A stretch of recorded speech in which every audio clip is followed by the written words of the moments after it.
history, the most dangerous moment in history. Nevertheless, American citizens have become adjusted to living daily on the bullseye of Soviet missiles located inside the USSR or in submarines. In that sense, missiles in Cuba add to an already clear and present danger. The most dangerous moment in history.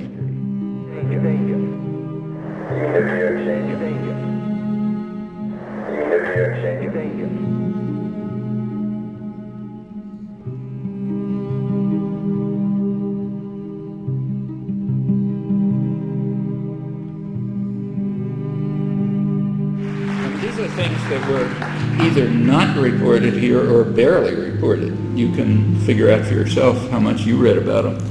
In October, there was a retrospective meeting, the 40th anniversary meeting of the missile crisis, Cuban Missile Crisis in 1962.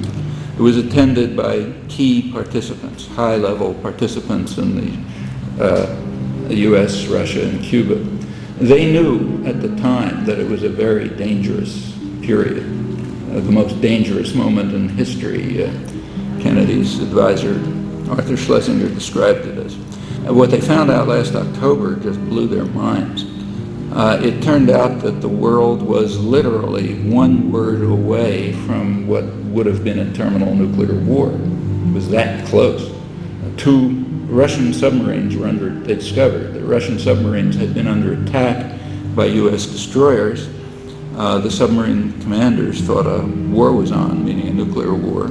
They had nuclear-tipped missiles, and 2 of the commanders ordered them sent off, which would have led to a devastating nuclear response, wipe out Moscow. They'd respond by wiping out New York, and in a couple of minutes it's all over. The Eisenhower had warned even before that a nuclear war would destroy the Northern Hemisphere. It's not a joke. It was, why didn't it happen? Well, a 3rd Russian submarine commander countermanded the order. That's why we're around to talk about it. It was that close. Furthermore, all of this is extremely timely. The Cuban Missile Crisis was the result of a campaign of international terrorism that the United States was waging in order to achieve what's now called regime change in Cuba. Same notions that are right in the headlines now.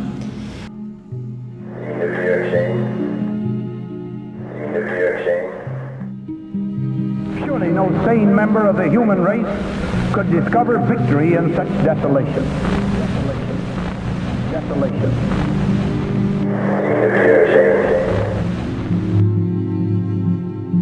2 months ago, Russia carried out its largest military exercises in 2 decades. They displayed new, more sophisticated weapons of mass destruction, targeting the United States and Europe. And the Russian leaders made it clear that this was a direct response to Bush administration aggressiveness and militancy, to borrow Schlesinger's term. U.S. analysts also estimate that Russian military expenditures have approximately tripled in the Bush-Putin years.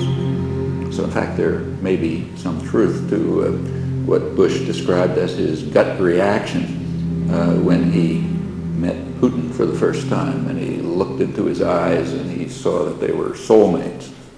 Perhaps they are. For privileged people in the West, people like us, there's a far more important question, and that is whether we will permit